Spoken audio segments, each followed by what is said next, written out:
me take you back to Cuba. Before the awards, before the power, before the glory, before the fear.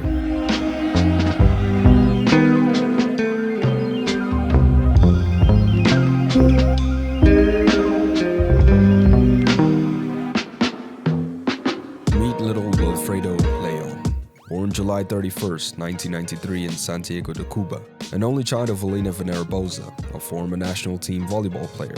She played during a time when Cuban women's volleyball team was a global powerhouse, known for producing Olympic and world champions.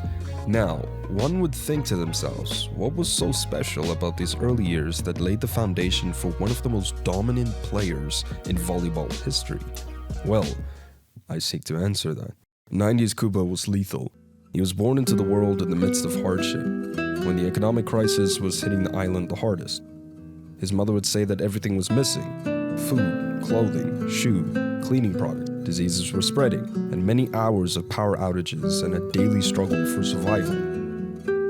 Due to little Leon's rapid growth, as we all know him to be a titan, they had to ask for shoes and clothes more often than other parents because he grew like a weed, as they put it. León in particular was a very active young kid. His parents had busy schedules, so in order to keep his energy in check, his mom, in a sheer coincidence, met with a former coach and got him to play with the women's team. He began on roughed-up, dusty courts under the guidance of his mother, which became his first exposure to the sport. The potential was apparent to them.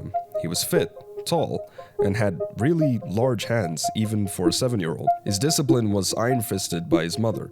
I mean, during summer vacation, there were a lot of children's cartoons on TV. This was a big draw for Wilfredo, because in Cuba, there were no cable channels with cartoons all day long. He sat in front of the TV as if enchanted. He felt no rush to train, and his parents knew that they would select players for the team for the interscholastic competition. So she absolutely hammered him by saying, "Watching fairy tales won't make you a champion. Go to practice."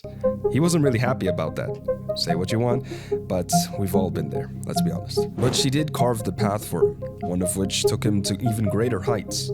We could have had a basketball pro Wilfredo León if it wasn't for his mom sealing his destiny for volleyball. You would think his first proper games would go well, but no. His first tournament was a smashing loss. He actually went home in tears. But as soon as the medals and trophies started rolling in, he started to take them to class and show it to everyone. For the next few years, he would go on to crack down many local tournaments and garner attention. The women's team were a great role model for him, but one player took to the stage.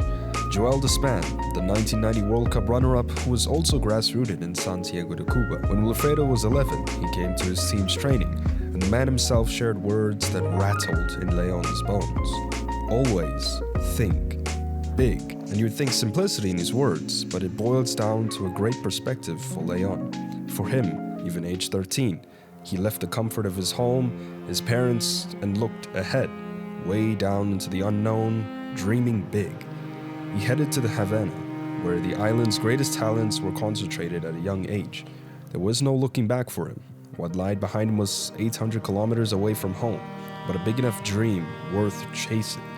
And there really is something about that to it. You gotta respect it. Havana was cruel. He lived in a room with no glass in the windows and a leaky roof. Often there was no electricity or running water. To bathe or to wash his workout clothes after a grueling workout, he had to run to the well to fetch water and carry it in buckets up to the 4th floor. His mom tried to get close to him every chance she got. When she saw how he lived, she wrung her hands in anxiety.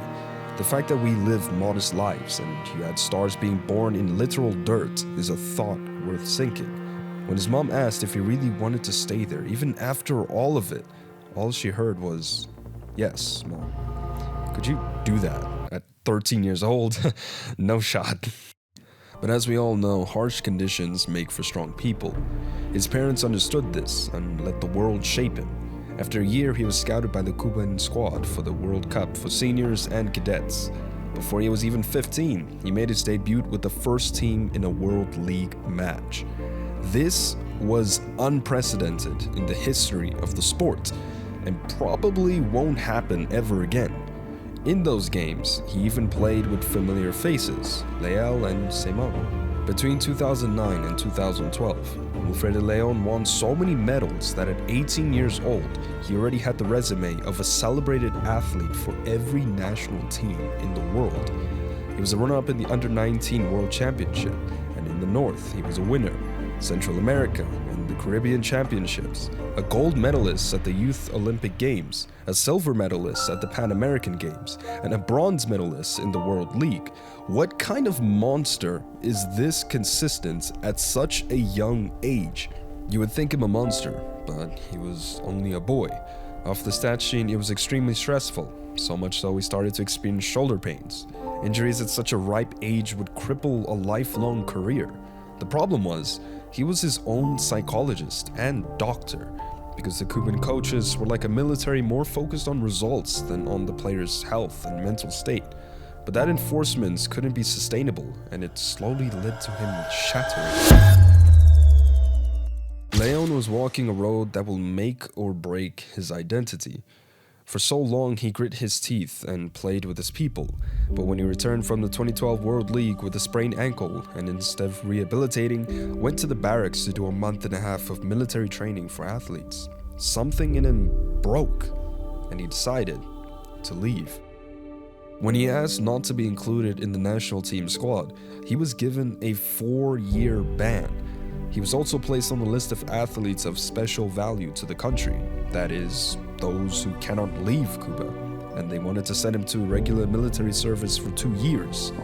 There are a few players who get legally binded to their country, so for León, this will be one of his greatest battles.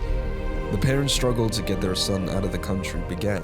They went to every office they could, including the military commission, to have him removed from the registry. For a long time, they refused to give him a high school graduation certificate, and even worse, they tried to get him a passport. They mustered up a fight, and it was an incredibly risky move, but somehow worked in his favor. León's departure caused a stir in Cuba, and many people blamed his father. However, as they themselves acknowledged, it was their own decision. On trips with the Cuban national team, León had the opportunity to see how people live, what kind of houses they have, what cars they drive, what they can buy in stores or order in restaurants, and he, the World Cup runner-up, only earned $12 a month. And in honoring his role model's words, think big.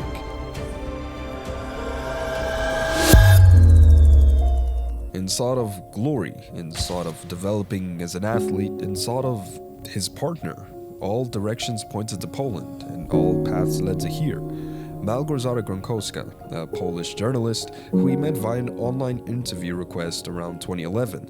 At first he was hesitant, then they spent 4 days together in Gdańsk. So what started as access turned into a connection. He recalls the moment he saw her in person. It was real, warm, charged. 3 years of long distance, and he finally made his way to her, arriving with nothing but a suitcase and his heart that led him straight to Małgorzata, who was waiting.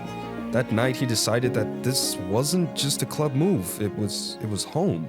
In his own words, he said that Cuba will always have a place in his heart, but he saw Poland as his present and his future. In 2014, León decided to lock in. He moved to Russia and played under Zenit Kazan, though during times off he visited his partner. He describes Zenit Kazan as the biggest experience of his pro career, no exaggeration. He praised their organization, structure, and how they boosted player development from the inside out. He nearly signed with Novosibirsk first, but they weren't sure if he'd still be able to play after a long break. Zenit stayed in the mix. They came through, León joined. He played with world-class hitters, Matt Anderson, Sivozeles, but never asked for a free ride. "I'm not afraid," he said. He wanted a starting spot and he intended to work for it. He and Zenit built something career-defining. 4 straight Champions League titles, a Club Worlds, 11 domestic trophies, plus 2 MVPs in Europe. That is nasty. During his back and forths between Russia and Poland, he then focused on important decisions. He went on to marry Małgorzata and gain Polish citizenship in July 2015. León began planting roots, not just professionally, but personally. He bought an apartment in Poland and focused on getting his feet firm in his new home. The language, the culture, all of it. He had a kid in 2016 and then later more. From those dusted up courts and carrying water from a well up 4 stories to spacious stadiums, professional staff, recovery programs, and luxury living. You read his story and you see grit, perseverance, and extreme bravery. When 2018 came around, he had an important decision to make, whether to renew his contract with Zenit, the club who literally transformed him. But our answer came in an Instagram post saying, "I decided not to renew my contract. Thank the club and the coaches for creating the perfect conditions for me to grow, and I achieved all the dreams that I was hoping for. The day of the Champions League final is my daughter's first birthday, so winning that would be the best gift." Those were his words. Alekno, the coach, explained that the decision wasn't all about the money. He said that León, his wife, and young child had been part of the decision. The long, harsh winter in Russia weighed heavily, so the next chapter in his life and the next chapter in his story would take us to Italy. Financially, it wasn't that much different, but the quality of life was clearly better. For a growing family, it made sense. And this is where we begin to see the León that we all know well. Not often do you get a player who is nicknamed the Cristiano Ronaldo of a sport. Not often do you get a player who is seen as the king of wing spikers. Not often do you get a player who breaks records viciously. Once he joined the Italian club, Safety Perugia, he began his debut soon after. In his first season, around 2018 to 2019, he helped Perugia win the Coppa Italia and set the Italian league record for most aces in a regular season, with 94 aces. And how does he do it, you may ask? I'm just gonna let it speak for itself.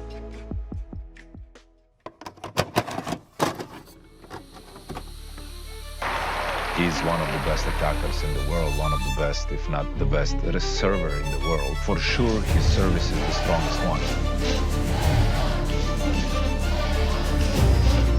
León it is.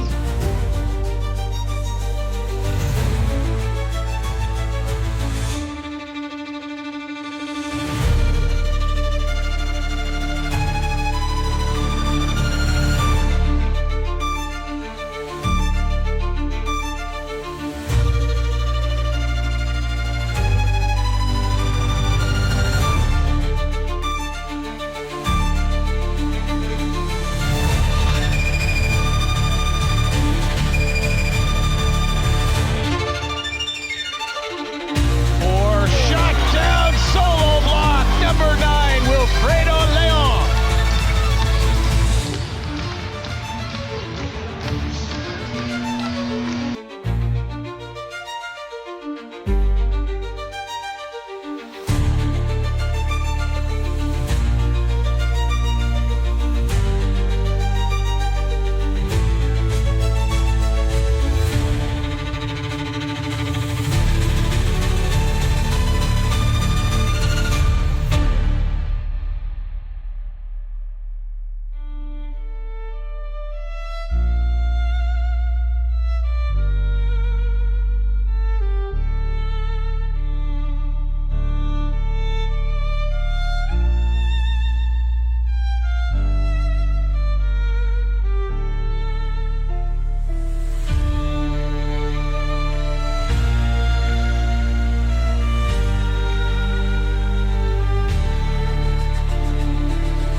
Cooking. That's an ace from León.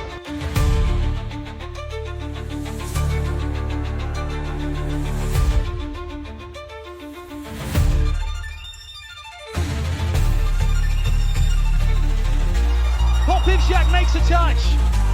León got an angle on the cross court. He's able to make it work. It's set point Poland.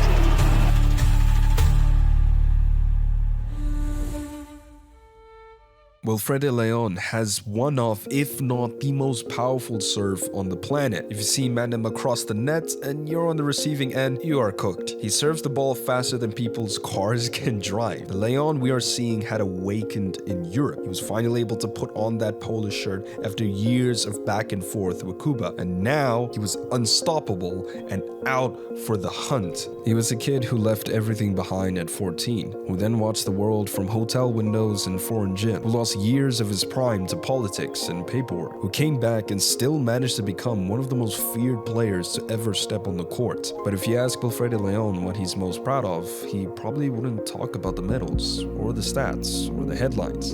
He'd talk about being able to go home, about finally playing under the Polish flag, about holding his child in the stands after a win. As far as what he's been doing now, VNL 2025 has just ended with Poland taking the trophy. León was awarded Best Opposite Hitter for the tournament, which is well deserved given his performance throughout. He is a far cry from being done with volleyball, and I'm sure he will continue to dominate the court throughout his career, because somewhere along the way, the boy chasing greatness became a man building peace. Let's try to follow his journey to the end, like you have followed mine on this video. Thank you guys so much for sticking around. Let me know what you guys think about his story in the comments. Alright, peace out.